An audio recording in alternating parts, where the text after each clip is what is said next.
আজকের স্বৈরাচার পতনের 1 বছর পূর্ণ হলো। আজকে সারা বাংলাদেশের আকাশ বাতাস বিভিন্ন স্তরের জনগণ নিঃশ্বাসে আজকে সকলেই এই স্বৈরাচারকে ধিক্কার জানাচ্ছে এবং আজকে সকলেই দল মত সকলেই ঐক্য হয়ে আনন্দ মিছিল করেছে।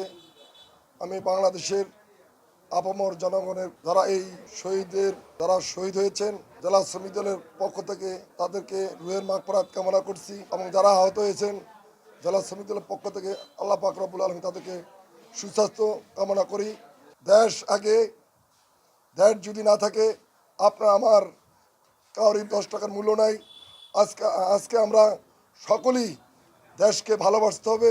দেশকে যদি আমরা ভালো না বাসি আমাদের এই দেশ ধ্বংসের পথে চলে যাবে। একদল 71 স্বাধীনতা বিরোধী চক্র আবারও চাচ্ছে যে আমাদের বাংলাদেশ যেন একত্রিত না থাকতে পারে, বাংলাদেশ যেন নিয়ে একত্রিত যেহেতু ষড়যন্ত্র করেছে। 24-এর আন্দোলন যাতে ষড়যন্ত্র না হয় সেদিকে আপনারা দৃষ্টি থাকবেন। আমার আরেকটি কথা আজকে আমি আপনাদের মাধ্যমে বলতে চাচ্ছি, আমার ভোট আমি দিব, যাকে খুশি তাকে দিব। যে কোনো লোক, যে কোনো দল জনগণের ভোটে সংসদে আসুক, এটাই থাকবে আমাদের প্রত্যাশা। আমাদের অ্যাক্টিং চেয়ারম্যান তারেক রহমান বলেছেন, যারা মেম্বার, চেয়ারম্যান, এমপি হবেন জনগণের পাশে দাঁড়ান। জনগণ যদি আপনাদেরকে ভোট দেয় আপনারা এমপি হতে পারবেন। আপনারা যদি সেইভাবে আমরা কাজ না করি তাহলে জনগণ আমাদেরকে দূরে ফেলে দিবে। তার ধারাবাহিকতায় আরেকটি কথাই, যারা সন্ত্রাসী করে তারা বিএনপির লোক না, যারা চাঁদাবাদী করে তারা বিএনপির লোক না। দেশ এবং জাতির শত্রু যারা দখলবাদী করে দেশ এবং জাতির শত্রু, তারা এই বাংলাদেশের মানুষ হতে পারে না। বাঙালি যদি হয় তারা সন্ত্রাসী, চাঁদাবাদী, দখলবাদী তারা করতে পারে না। এর জন্য আমার নেতা তারেক রহমান বলছে তাদেরকে দলে যেন আশ্রয় প্রশ্রয় দেওয়া না হয়। তাদেরকে যদি আশ্রয় প্রশ্রয় দেওয়া হয় তাহলে দল থেকে তাদেরকে বহিষ্কার করা হবে। এবং আপনারা দেখতে পাচ্ছেন যারা এই কাজে লিপ্ত ছিল তাদেরকে দল থেকে বহিষ্কার করেছে। তাই বন্ধুগণ, আমাদের নেতা তারেক রহমানের জন্য আপনারা সকলেই দোয়া করবেন। আমাদের দেশ মাতা খালেদার জন্য দোয়া করবেন।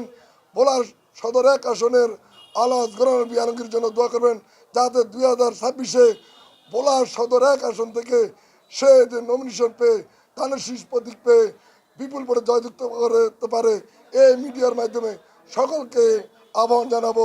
এবং বিগত 17 বছর ফ্যাসিস্ট হাসিনা বাংলাদেশের মসনদে বসে বাংলাদেশের আপামর জনগণের কণ্ঠকে স্তব্ধ করে দিয়ে সকল সেক্টরকে দলীয়করণ করেছিল এবং গত 24 সালের জুলাই মাসে বৈষম্য বিরোধী ছাত্র আন্দোলনে মধ্য দিয়ে সারা বাংলাদেশে ছাত্র জনতা, শ্রমিক, আপামর জনগণ, পেশাজীবী প্রত্যেকটি মানুষ, প্রত্যেকটি জনগণ এই ফ্যাসিস্ট হাসিনার অত্যাচারে অতিষ্ঠিত হয়ে রাজপথে নেমে দীর্ঘ আন্দোলন করে গত 24 সালের 5ই আগস্ট বাংলাদেশ পুনরায় আবার স্বাধীন হয়েছে।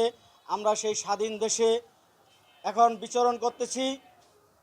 সেই স্বাধীন দেশের গত 5 তারিখ, গতকালকে 1 বছর পূর্তি হয়েছে।